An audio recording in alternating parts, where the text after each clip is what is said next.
A gente precisa ter relação aqui. Cada um está num processo de evolução. Todos nós erramos. Todos nós estamos aqui para aprendermos uns com os outros. E a gente precisa ter esse nível de cordialidade. Eu acho que é isso, minimamente, que a sociedade espera. Quando foi falado há pouco por colega que o parlamento é para parlar, quando o próprio presidente, o senador Omar Aziz, colocou aí que cuidado com o que se fala, eu acho que se referiu aí à senadora Soraya, cuidado com o que se fala. A gente não pode ter esse receio aqui, gente, pelo amor de Deus, a gente não pode ter esse receio aqui. Nós somos colegas que temos visões divergentes em muitos assuntos, mas temos que ter o mínimo de respeito. Você querer intimidar um senador da República, sugerir a inclusão dele num relatório de um trabalho que todos nós estamos fazendo juntos aqui há 4 meses e meio, é algo estarrecedor. É um tribunal de inquisição mesmo, não é coisa de teoria, não, é na prática. Espero que o senador Renan Calheiros tenha essa sensibilidade de refletir sobre uma colocação dessa. Nós já tivemos aqui outros colegas querendo levar outros para conselho de ética, por opinião. A gente não pode fazer esse tipo, cada um tem condição de dizer o que quer. É garantido pela Constituição. O senador Renan Calheiros falou que teve 30 mil manifestantes no dia 7 de setembro. Não, tá na nota, tá aqui gráfica, tá no vídeo. O senhor quer que eu coloque aqui? Se o senhor, eu não queria colocar, mas eu tenho esse vídeo. Não, eu estou só lhe colocando que o senhor tem o direito de colocar a sua visão sobre isso. É a sua visão sobre isso. Eu estive lá e vi uma multidão que nunca foi vista aqui em Brasília, nem no impeachment da Dilma. Não, mas ontem o senhor falou, lá em São Paulo foi mais de 1 milhão. Mas o importante não é o número, eu defendo todo tipo de manifestação. Seja pequena, seja grande, seja de esquerda, seja de direita, eu acho isso saudável para a democracia. A gente não tem que julgar.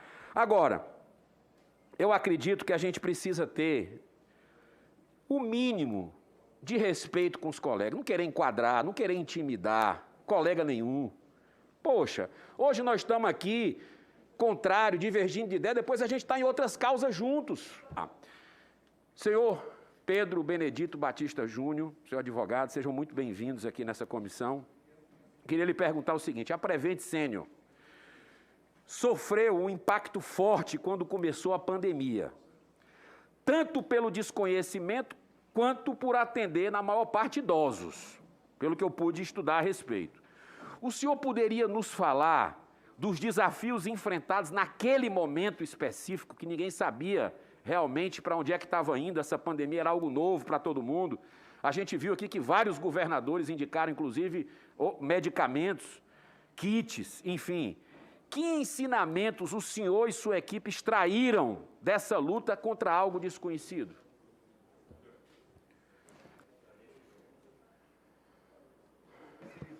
Agradeço a pergunta. Muito se falou hoje, muito foi acusado, apesar de relatórios com mais de 21 processos de investigação de vigilância sanitária, a Conselho Regional de Medicina, a ANS, Comissão Nacional de Ética em Pesquisa, Agência Nacional de Saúde Suplementar, Ministério Público Estadual e Federal, e por aí vai. Foram 21 denúncias, grande parte delas feitas de maneira anônima e que geraram todas as investigações que foram arquivadas. 21 investigações de variados órgãos que nos regem, que nos coordenam e fazem toda essa avaliação e foram arquivadas. Isso, senador Girão, simplesmente porque antes de começar a pandemia no país, nós começamos a avaliar todo esse processo que estava acontecendo no mundo.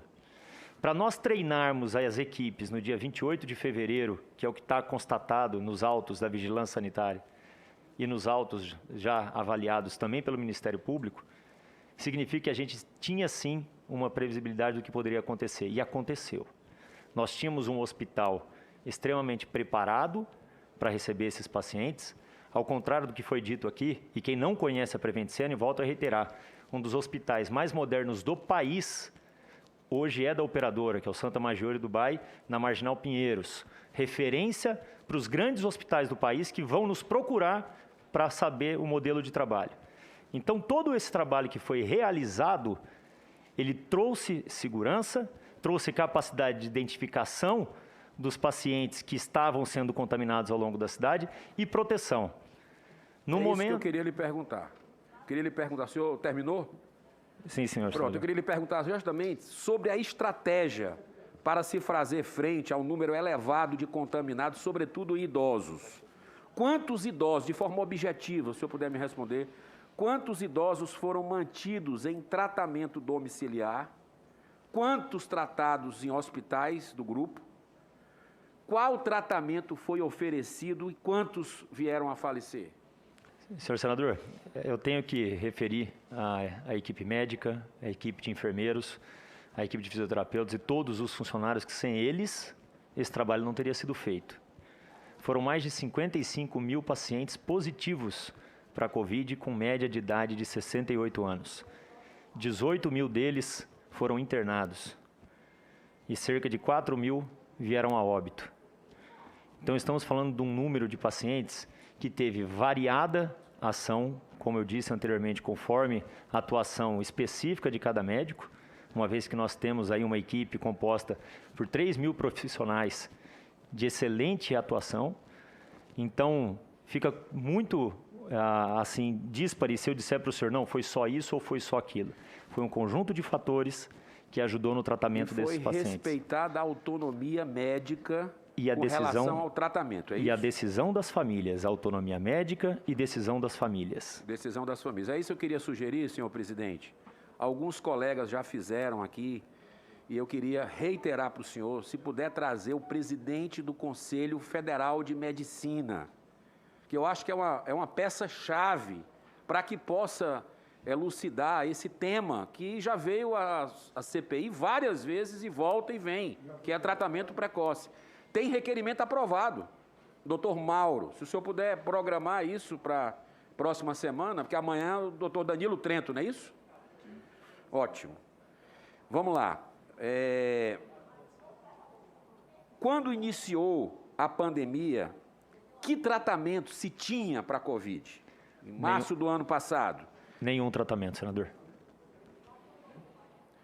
Quando, nesse mesmo momento do ano passado, qual foi a orientação que o senhor recebeu, seja do governo federal, municipal ou estadual? Havia algum tipo de protocolo? Não recebi orientação de qualquer governo. O senhor recebeu algum kit Covid do Ministério da Saúde? Não recebi qualquer prescrição ou qualquer protocolo vindo de qualquer governo. Nada com relação ao laboratório farmacêutico do Exército? Não, senhor. Não recebeu nada a sua companhia? Nós temos informação de que uma ex-funcionária da rede Prevent Senior afirma que a estratégia da operadora de saúde era conduzir um estudo com hidroxicloroquina em pacientes com Covid-19 para reduzir custos com internações e, ao mesmo tempo, dar visibilidade à empresa como referência no tratamento do vírus. Isso existiu, porque isso aconteceu, foi na mídia, foi uma matéria que saiu. É uma matéria que saiu de... Mas foi anônima. Uma intenção internacional de se tornar referência. Senador, foi uma declaração anônima que nenhum declarante se apresentou, senador. Essa matéria, só para entender, que o senador... É uma matéria aqui, anônima. Ela foi contestada de alguma forma? Houve alguma ação da sua empresa contra a produtora dessa matéria? Teve isso? Nós temos hoje um movimento de alguns processos que estão aí evoluindo e podem ser avaliados aí pontualmente, afinal de contas são muitos processos, senador. O departamento jurídico da sua empresa alega que as denúncias, isso nós também vimos em matérias, feitas no dossiê encaminhado à CPI, foram baseadas em documentos e mensagens internos editados e fora de contexto. O que continham as referidas mensagens internas? Por que o senhor afirma que foram editados? O senhor tem o original para mostrar para a gente? Hoje temos uma ata notarial com todas as informações originais que será fornecida aos senhores para que os senhores possam acariciar e avaliar cada um das informações completas, sem cortes e sem edição. Alguns médicos que vieram aqui nessa CPI, infelizmente, nesse dia, muitos colegas saíram e não ficaram para escutar o que esses médicos renomados, cientistas, tinham a dizer. Foi dito que a hidroxicloroquina era comprovadamente ineficaz, né, em todas as fases, inclusive na fase inicial. Isso aí foi dito não pelos médicos que vieram, foram alguns outros que tiveram aqui. Eu pergunto para o senhor, é verdade isso? Essa afirmação do ponto de vista técnico está adequada? A única situação que é muito clara, senador, é que até hoje os estudos realizados, e ainda faltam estudos para ser feitos, comprova que a hidroxicloroquina não tem eficácia. Um dos colegas dessa CPI, quem respeitamos, costuma afirmar que não existe tratamento para viroses. Só vacinas. É verdade? Quantos antivirais existem na realidade? Queria perguntar ao senhor que é médico, não é isso? Existem inúmeros antivirais, existem medicações que não são claramente antivirais, mas têm ação antiviral, com alteração celular, ou então a alteração do meio em que o vírus pode se reproduzir, e também podem ser utilizadas de maneira com certa eficácia quando comprovada. Pergunta que eu faço como leigo. A hidroxicloroquina produz arritmias? A ivermectina provoca cirrose ou insuficiência hepática? Em doses elevadas, sim, pode causar, assim como a hidroxicloroquina pode evoluir com uma alteração do tempo QT no eletro, quando o paciente tem alterações acima de 500 milissegundos. Quantos casos de reações adversas graves, arritmias, cirroses ou óbitos por causa de algum desses 17 medicamentos, né? Porque o tratamento precoce são cerca de 17 medicamentos. Os senhores já tiveram lá na Prevent Senior? Senador, uma pergunta semelhante a essa foi feita também no relatório anterior e nós enviamos com dados estatísticos para apreciação de todos vocês. Já está na comissão? Já. Foi enviado num relatório de 80 páginas. Ok. Então, muito obrigado, senador Omar Aziz.